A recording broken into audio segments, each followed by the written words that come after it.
তো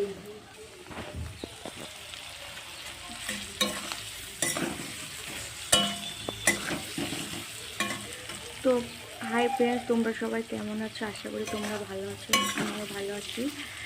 দেখো, আজকে আমি বাপের বাড়িতে আছি, তো পনির রান্না করছি শনিবার যেহেতু।